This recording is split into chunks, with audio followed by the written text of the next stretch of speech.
nearly squeezed it over, but after the 3 marks, now another open frame, a 9 count in the 8th.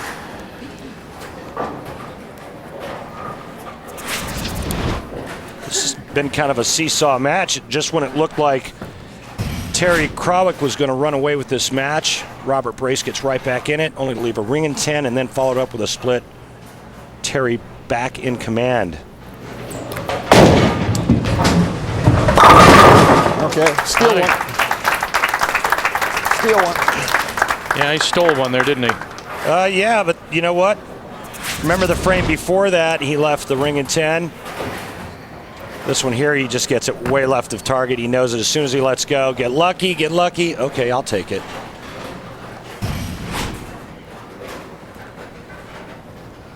"23-pin match right now, can extend the lead to 33 with a strike right here.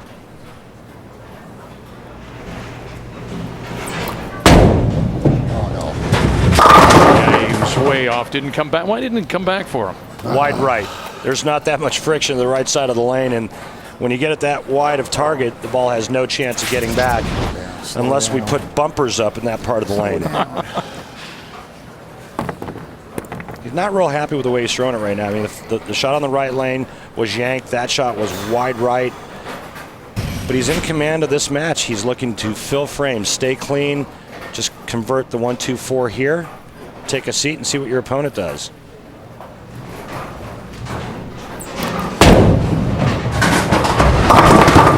Nice ball to pick up the spare in 9.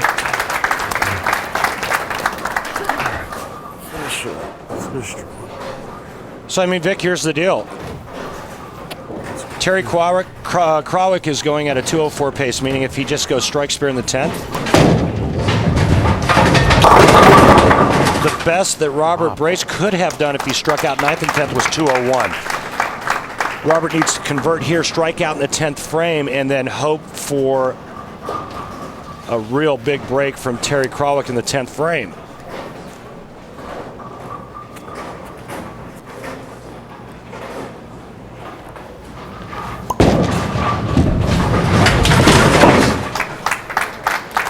Had likely sealed his fate. Pretty much done now. That's a shame, too. Robert just needed to convert that single pin spare. You know, we talk about throwing that straight ball at single pins just because of that reason there. The ball won't hook by it. And just a mental error for Robert Brace.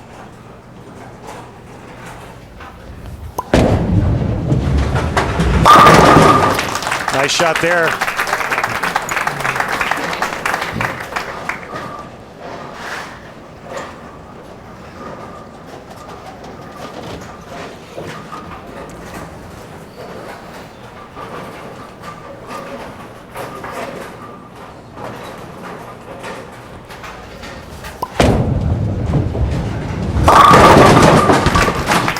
Of course. Yeah, now they're coming. Yeah, sure. Always. You hear Robert just said he should have moved left sooner. Remember, we talk about it in single game matches. Man, you've got to make adjustments on the fly and with conviction.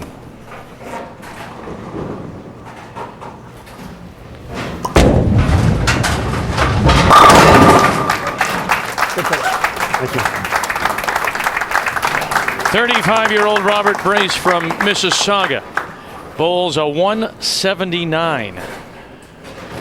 And when you consider in his 8 qualifying games, as we mentioned earlier, he bowled a 170, 152.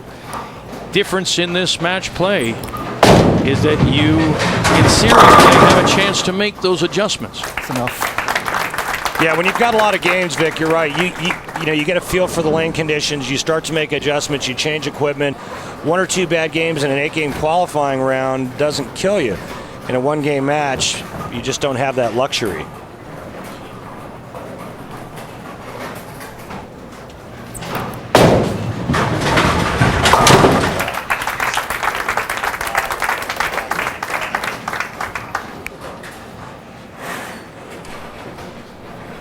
Terry Krawiec has worked up a sweat here in this opening game on this opening day of the TSN Classic Bowl Championship.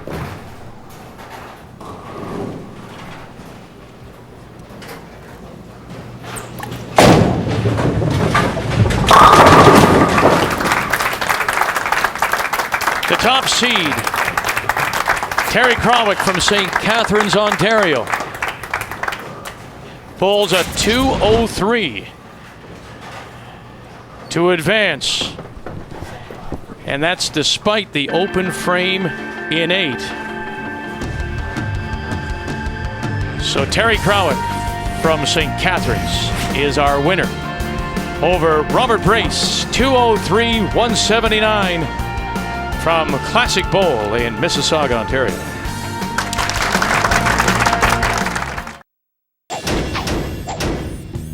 Country guy or city guy?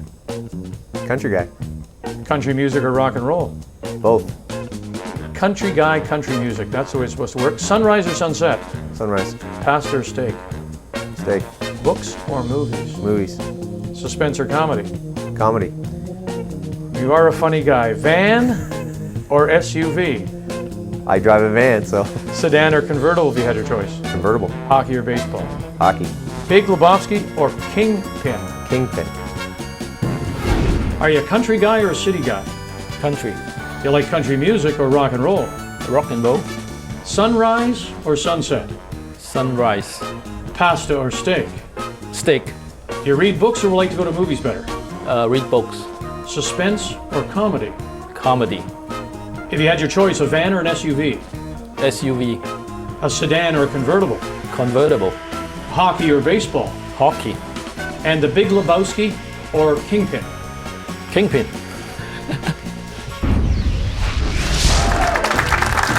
Welcome back to the TSN Classic Bowl Championship. We've already seen Terry Crowick advance bowling at 203.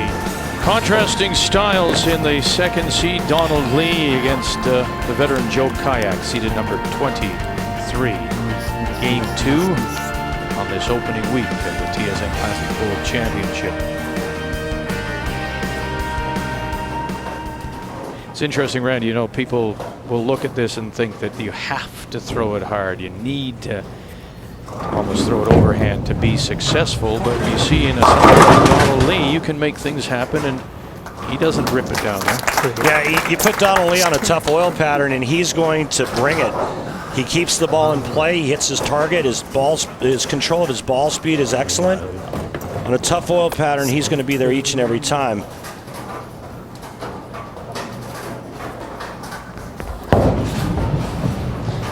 And like all really good players, he's got a very nice spare game as well.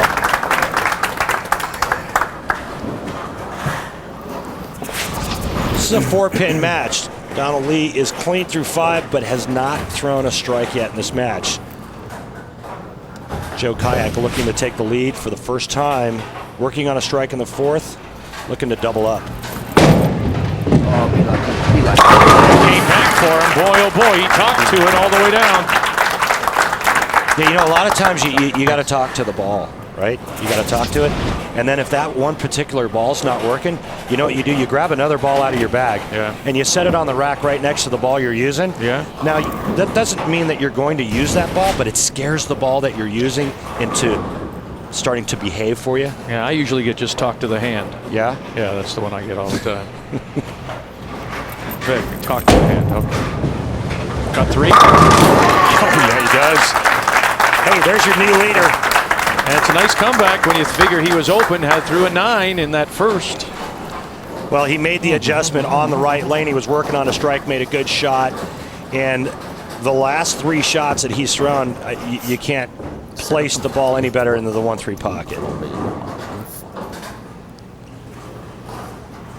16-pin deficit now for Donald Lee.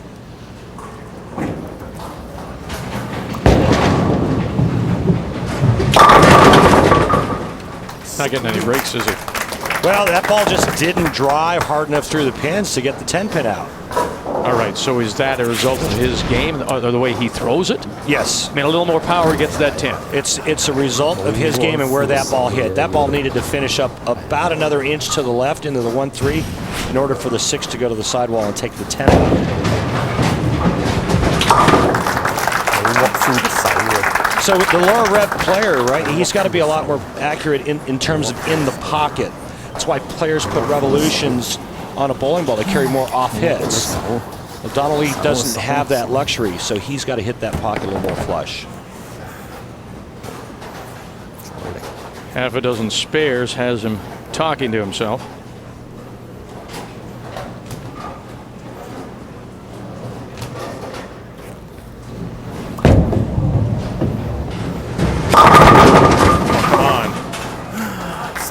Come on. There it is again, the soft 10 back-to-back. That's a head scratcher now. For Donald Lee, he's like, okay, well, what do I do here? I mean, okay, so here's Donald Lee.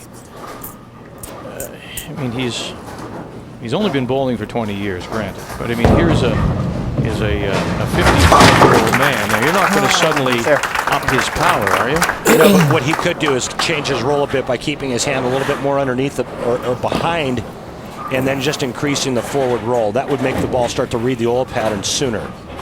Not that there's anything wrong with being 55. I mean, I'm 56, but I'm just saying that, physically he might not be able to change his game. He didn't know that I was 56. I had no idea you were 50. I didn't think you were a day over 46, but there are subtle changes you can make, Vic. I mean, can you take Donald Lee and turn him into a power player at this stage of the game? Absolutely not. But you can do things with his hand position to work more the inside part of the ball. If you watch Joe Kayak's release, he's a little bit more underneath and to the inside of the ball at release. That's why he's able to create a stronger ball roll. It's a good frame for Kayak. Spare in 7 after the Guess I didn't want that 3 in a row. $100.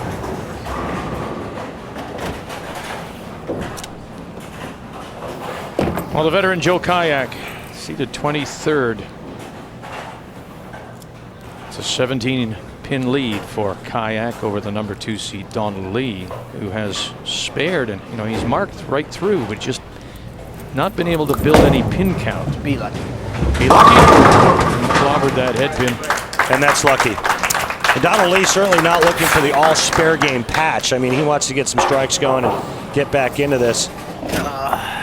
16-pin match if Joe Kayak converts the 3-pin here.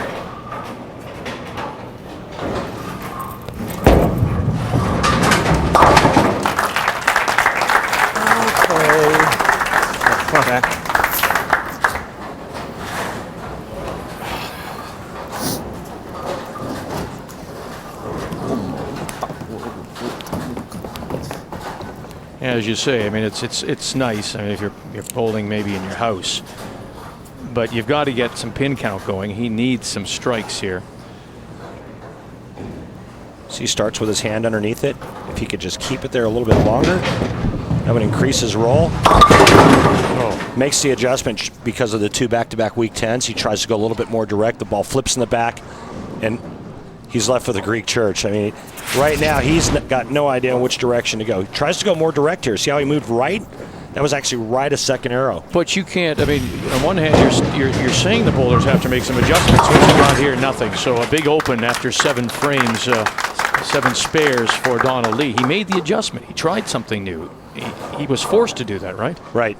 Well, and remember that he was closer to second arrow when he was leaving those weak 10s. That time it was around the 8th board.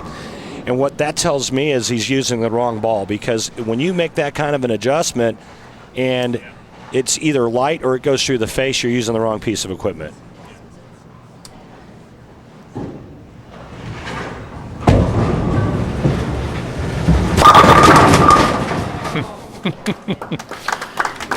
That just won't go for him, man. My goodness.